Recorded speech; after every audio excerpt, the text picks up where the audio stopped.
Muli bwanji amalawi amzanga kwina kulikonse kumene muli lero pa 15 March 2024 ine ndine Bon Kalindo the DC Presidenti wantu osauka woyamba kuno ku Malawi komanso presidenti wa gulu lanu la Malawi First, the people first, amene timangolankhula chilungamo ndipo sitiopa wina aliyense ndipo tizapitiriza kulankhula chilungamocho muziko la demokrasi mopanda mantha. Ndipo wina ulo atafuna kuopseza, atafuna kuonesa mfuti, ife timangoseka chifukwa timaziwa kuti ndi ana ang'ono sakuziwa zimene akuchita. Ndikayambe kuthokoza inu amalawi, sindimadziwa kuti alipo amalawi ena beautiful women and men okonda dziko lawo, amene amalipempherera dziko ili siku ndi siku, dziko la mavuto, dziko limene ndilankaka ndi uchi kwa andale. Koma kwa iwe osauka dziko ilili ndi dziko la mavuto kwambiri, koma alipo ena ndithu amalipempherera dziko ili. Dziko ili alipo ena amene amalifunira zabwino. Kufuniranso zabwino ifeyo ma-activist, motero kuti ife tikapeza mavuto amene akutithandiza si andale, akutithandiza ndi anthu osauka anzathu ngati inu, kutithandiza ife ma-activist kuti ntchito imene tikugwirayi tiyipitirize. Ndalandira madaliso a foni, ngakhale kuti sindikufuna kutchula kumene kwachoka foni. Koma Mulungu yekha amene amadziwa kudalisa adalise mayi ameneyi kundigulira ine foni ya ndalama za nkhaninkhani ataona kuti the DC foni yake yasweka ndipo ma VN kapena ma audio ayamba kusowa. Ine nditani ine? Koposa kumpempha Allah, koposa kumpempha Mulungu kuti amuunjikire mayi ameneyi madaliso ochuluka, ndi akubanja kwake, ndi azibale yake, ndi onse amalawi okonda dziko lanu. Inunso mudalisidwe mwapaderadera, chifukwa izi tikupangirana tokatoka osauka komanso amalawi, pamene andale atanganidwa kudya ndalama zawo ndi anawo, ndi azikazi awo, ndi azibale awo, komanso ndalama zopanda madaliso, ndalama zokuba, ndalama zobedwa, izimenezo zimakhala zopanda madaliso. Akanakhalapo anthu ngati amene wawa ambiri kuphatikizapo anthu andale opanga okhala ndi mtima ngati umenewu, bwezi pano tikunena kuti Malawi wathu aliyense akuyimba lokoma. Koma andale kuti akatuluse ndalama yawo amuthandize munthu, amamuthandiza munthu pamene akufuna china chake ngati kuavotera. Koma ndithu ndikufuna ndikuwuzeni kunena kuti ngati tili ndi anthu oyipa kwambiri mitima, ndiye ndi anthu andale. Mukaona awa MCP wa anzathu amene ali mu Tonse Alliance, panopa atanganidwa ndi ma strategies onena kuti 2025 awine zisankho. Ndinakuwuzani abale anga kunena kuti chaka cha 2024 muona zambiri. Inu mukukumbukira kuti masabata apitawo president wa dziko lino adalengeza kuti system ya ku immigration anayichita haki. Komanso patapita masiku ochepa kunatulukanso nkhani yonena kuti data yonse yasokonekera. Anthu amene wawa atasekedwa, atanenedwa, ndi pamene amabwera ndi plani yonena kuti data ija ayichita recover, komanso system akuyichita recover slowly. Lero chifukwa chopanga manyazi, kuopa kuyaluka, kuopa kugwidwa ufiti kunja kokuchaicha, boma lomwe lija limene linanena kuti system anayichita hakija, komanso omwe aja akunena kuti data anayichita yonse inasokonekera ija, lero abweresa filimu yonena kuti atapanga passport ina ya nyuwani. Kodi sapano mukamapanga mafilimu wanu ino mamafias, mukuona ngati mukucheza ndi ana kapena ndani? Anthu onsetu amene amaziwa za hacking ifeso timacheza nawo. Munthu ngati wachita hack system amangofuna ransom yache kuti alandire, palibe chimene angakasinthe mu system. Kusonyeza kuti ngati system ya immigration anayichita haki, amene anachita haki yo mahackers yo amangochita demand ndalama, palibe chimene amasintha. Lero inu mukubwera ndi passport ya nyuwani yosiyana ndi passport yakale.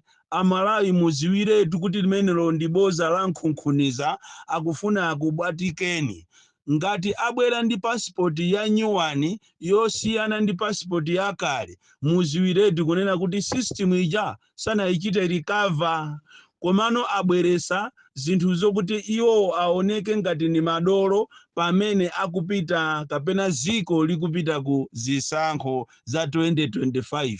Kutereko kumene kundi kuyaluka, apita muja mmachedwa kuti mupoka game muchilambula road, ndikukajambula ku government plate, ndikukatenga carton imene amapangira booklet amafoni awo ama ministers ndi ma statement, ndikukatenga carton imeneyo, pepala imeneyo, ndikujambulirapo passport yonso yooneka kuti ndiyo yosalimba, yopanda ma security features, ndipo maiko ambiri sanga kulole munthu kuti ukalowe nayo. Pamene muti muziwe inu kuti anthu awa ni mamafia, ndi pamenepo chifukwa akanakhala kuti achita recover system, akanatulusa sample ya passport yakale. Koma zikusonyeza kunena kuti technobrain akaniza system ija, chifukwa awawa ndi madolo awo amene amaona ngati ni mamafia zoziwa IT, anapita ndikukachita tampa ndi system ya eni yake. Mchoncho system ija inachita shut down.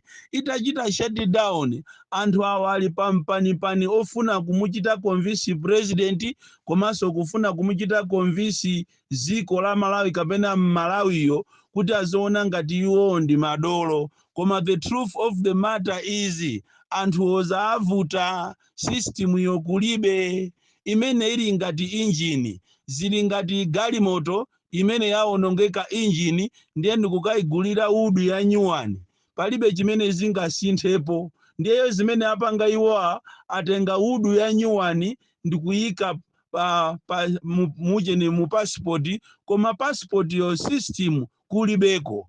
Ngati iwo ali madolo ationese passport imene inali yakale, imene somuli mayina anthu akale, ndiye kuti tikhulupirira kuti system yo ayichita recover. Koma ziwani kunena kuti posachedwa pompano kukhala mwambo ochita launch passport achita launch passport kumzuzu. The whole minister komanso director wa immigration aliyense kukwera VX yache atatenga passport imozi, ulendo nayo kwa president kunzuzu kukamuonesa, nayeso president yokuyilandira katoniyo ndikuyimwetulira, ndikuona ngati ziko likuyenda bwino, osaziwa kunena kuti akupusisidwa. Ngati kuli president amene ali ophweka kuberedwa komanso ophweka kupusisidwa, ndiye ndi chakweratu. Uzakaona zinthu zili choncho ungoziwa kunena kuti Yesu ali momo. Ziko la Malawi aliyense akupusisidwa, akumpusisa president imene ati afunire ziko lokhala ndi passport ya katoni. Tabwerani abale kuno ku Malawi muzaone passport ya katoni yatuluka for the first time mu history ya Malawi. Kwatuluka nditu katoni, ziko ndikumachita celebrate, Amalawi ena ndikumanyadira kunena kuti ati alandira passport ya nyuwani, koma ili katoni.